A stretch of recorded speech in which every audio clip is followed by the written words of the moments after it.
So thank you for that, Achim and Mark. If you could be online, what I was proposing to do ahead of a coffee break in 20 minutes or so was just whiz through a few questions that have arisen in the Q&A box from VS, Robert, Pengeli, and Paul.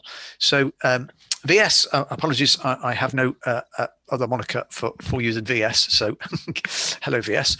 So the first question was about sharing your views, understanding the opinions on the mix of insider versus outsider threats in terms of attacks, breaches, and volume. And I guess this is an argument or a view or views that have raged for an awfully long time as to whether the real volume of threat is from the outside or inside. So perhaps that one, and then we'll move on to the second question about the underreporting of cyber attacks breaches, which I think is more firmly in your sphere, Mark. Achim, is there any research that you're aware of in that insider threat versus external threat that might help us give a clue as to what the answer to that one is? Honestly, not much. The problem is, again, nobody is willing to share data about insider threats. That's the big problem there. The kind of fun remark is the few examples of well-analyzed insider threats I'm aware of are long-term insider attacks. So people that inherently, more or less in their first week of employment, already built a backdoor into the system of their employer for the potential use in a couple of years.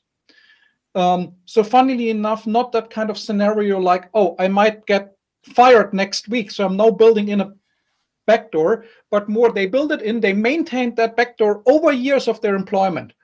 But in numbers of attacks, maybe Mark can say more, having some police insight.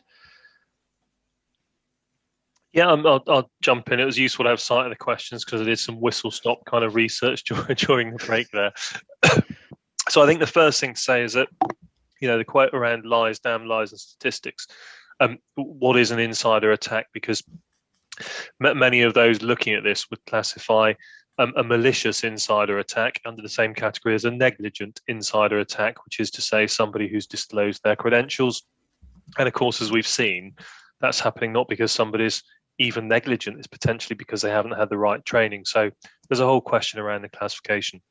With that kind of enormous caveat at the outside, so Atlas VPN did some work, which I'd been cited on previously, and suggested that something like 65% of organizations were subject to some kind of insider attack over the last year or so. But I think there does have to be a big question about the type of organizations they work with, because I would rather suspect it's an awful lot smaller around the small organizations where people are known.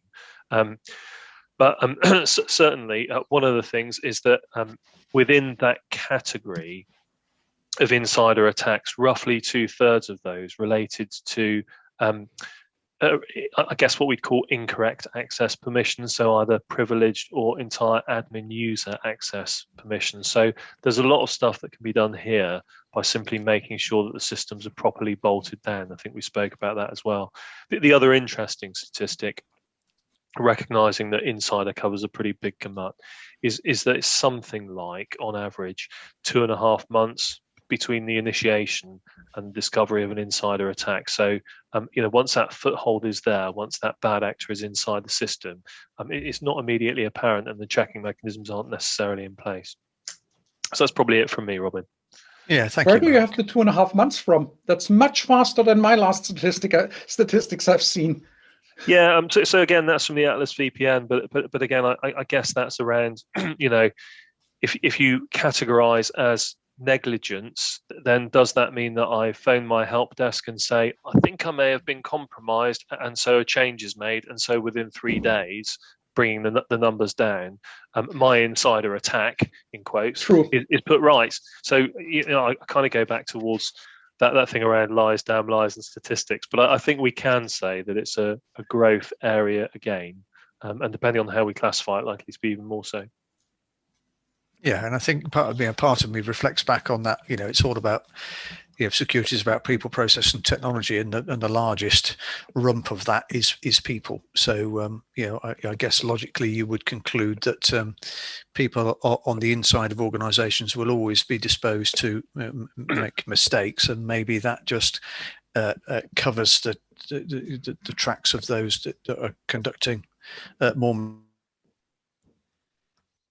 malicious activities. And that brings me on to a second question from VS, just in relation to that, a sort of underreporting, because as your presentation was very clear on that, there's a great deal of confusion around the definition and identification of what is real crime and what's not, which is ever going to make the reporting of it more of a challenge.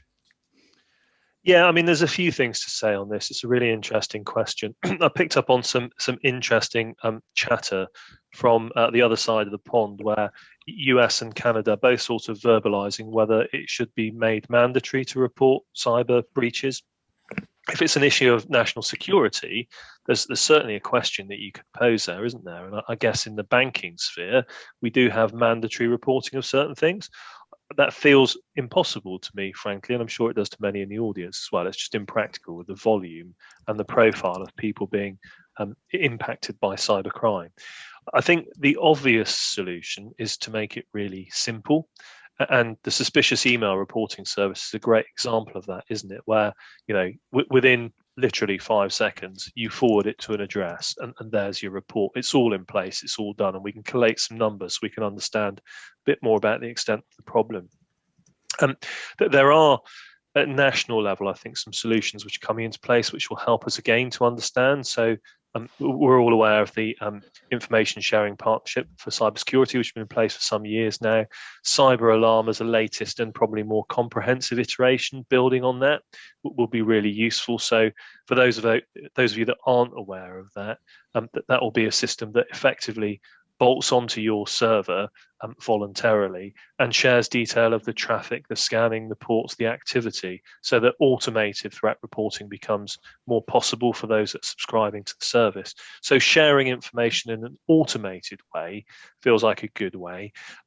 I guess the last thing that I would raise is, probably the role of the CRCs, not wishing to be too parochial and self-interested, but I think we have to start from the premise that we're never going to have an entirely accurate data set and a picture of the threat analysis.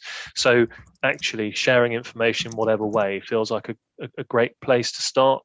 For us, we're looking to start to draw together some of the information, which is already out there, of course, from NCSC and the National Management Centre, which scans activity across police and security forces, but significantly through commercial partnerships within the area as well. So if we've got 8 great cyber companies huddled around our table, we want to know what they're seeing in terms of their interactions with small and medium businesses.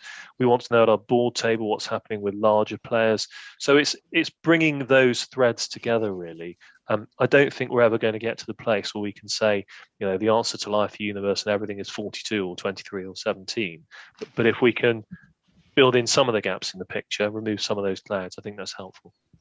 Yeah, and I think from a cluster perspective, I think, and the work of the CRC to be able to drive the engagement of organisations that are understanding it and doing something about it will drive the opportunity then to report more and build that picture, and that perhaps builds on some of the points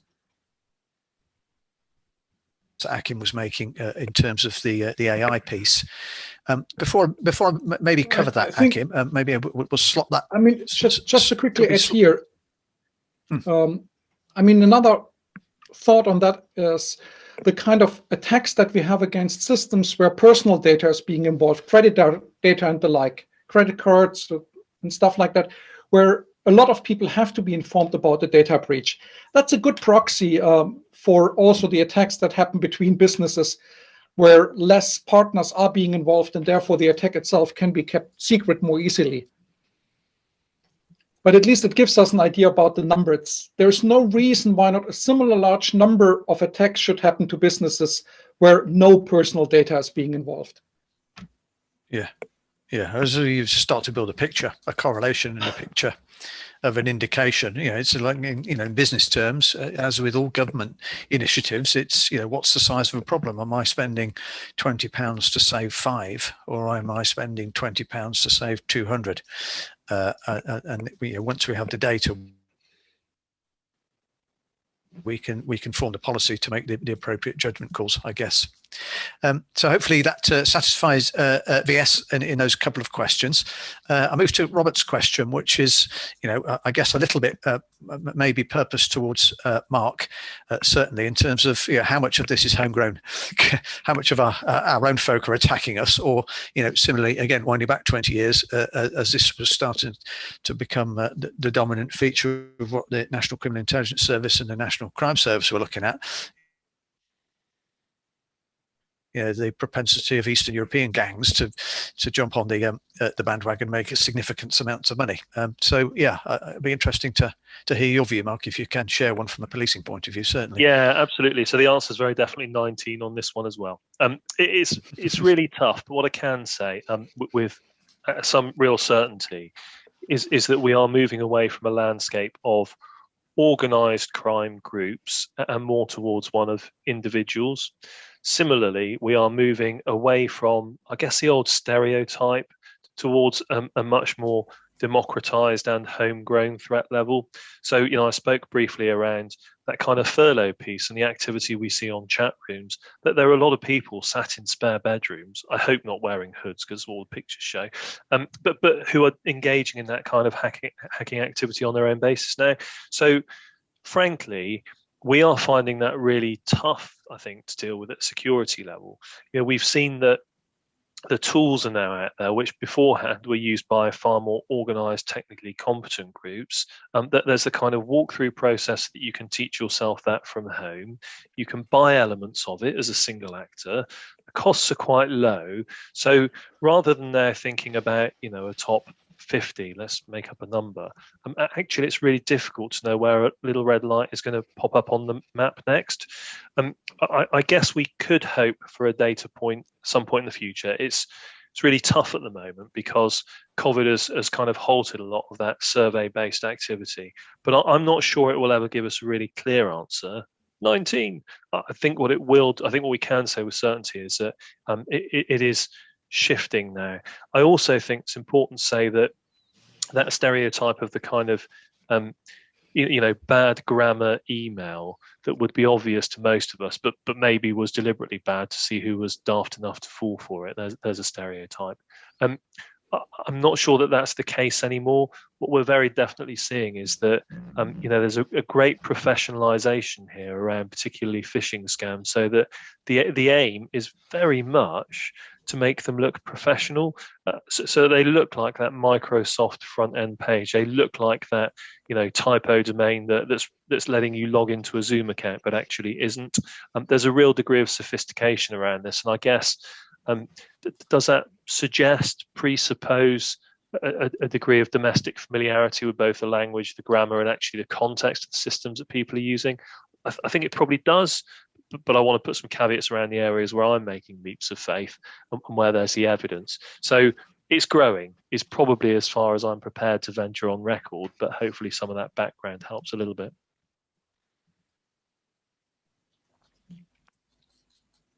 Thank you, Mark. Achim, there's a couple of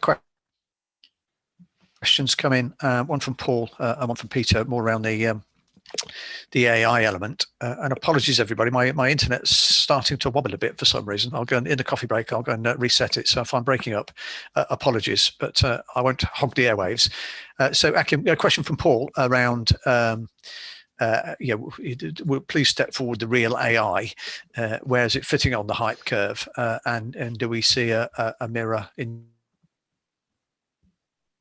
terms of what we were seeing when cloud was merely high altitude fog? Is AI machine learning poorly coded, or is it becoming something really a valuable tool? How far away from that are we?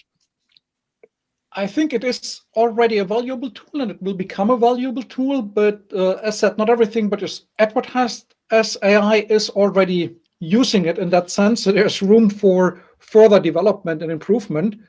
and there are areas where AI just isn't the right tool. I mean, a colleague of mine was joking, currently the biggest research problem is to convince PhD students to not throw AI on every problem at hand, even if it's not the right tool. So I think we just need to gain more experience and be more clear about where is it the right tool and where is it not the right tool right now, and where is it most likely not the right tool even in the foreseeable future. I wouldn't really care about how vendors name the things they are selling. If the product is valuable to you, then if the AI label is on the box, but it isn't delivering AI, but it's still a valuable tool, then that's fine. Don't be surprised if then the vendor in 3 years comes up with something which is even including more AI, like we have for the washing powders, where it's wider than wide. Thank you, Achim. That's it really useful, as is ever. Yeah, the values in what the user makes of it, really, not just accepting, which I think partially is really akin to the question that Peter poses around the bad press that AI, behavioral analytics, and those tools that receive poor press based on. I think, Achim, your assertion that it's that the offensive, if it, to be used offensively, you're really spinning around what the large social platforms use AI and data analytics around. Perhaps a bit of a question for you, Mark, on this subject, to the professional community to increase acceptance. Are we seeing policing use under the digital strategy of policing use of AI becoming increasingly prominent, and does that give us a sense of it can be used reliably and for good effect? I probably defer on that and say that's probably beyond my knowledge, Robin. I'm nervous to start giving you answers that aren't grounded in too much. No, that's fine. Achim, any comment on that one? As I said, I'm expecting use to increase, but I don't have any insights into what police is doing. No, I just meant more generally, as a professional community, professional academics, professional technologists, how do we build the confidence in the use of those tools? Maybe take a perspective on, with their application in cybersecurity, as cybersecurity professionals. From my perspective, the important part is really taking those concerns that are valid concerns serious. Training systems that don't recognize people with a darker skin, that is something that we can address. That's not an inherent fault in AI. It's a fault in how we use AI, and we need to improve and be more transparent on that. And I guess a little bit of the bad press that we see at the moment is based on the over-promises that might have been done in the last couple of years. And people were just expecting too much. To me, it reminds me a little bit what we've seen. One was Kurzweil's first book being published in the 70s, 80s, where people were already expecting that in the next couple of years we have intelligent computers, and we still haven't them in all areas. We're only very selected. So it's a little bit of coming back to reality. Yeah, I think if I may, for public sector agencies, this is going to be a really, really difficult area of debate, isn't it? Over the last decade or so, we've probably all felt the kind of the cold winds of austerity requiring greater savings, and there's a siren call of AI to help us along that path. But actually, some of the things that public sector does really do impinge on and affect people's lives really directly. And you think about some of the examples around benefits decisions being made. You think about policing use of CCTV cameras for facial recognition. People scrutinize these things enormously. And I think for that reason, we are likely to become increasingly risk averse towards a desire to be at the bleeding edge of technology on this. I think we'll be very much behind the curve and waiting until the public debate has been had. I could be wrong with that, but feels like a very difficult place for us to be making decisions on crimes that we investigate or routes that we do follow, but based on an algorithm. Goodness, the education secretary was burned by that last year, wasn't he? And I'm not sure that we're yet ready to re-enter the fray. I mean, it happens in small ways and in small places, but mainstream probably not quite yet. Okay. Well, thank you both.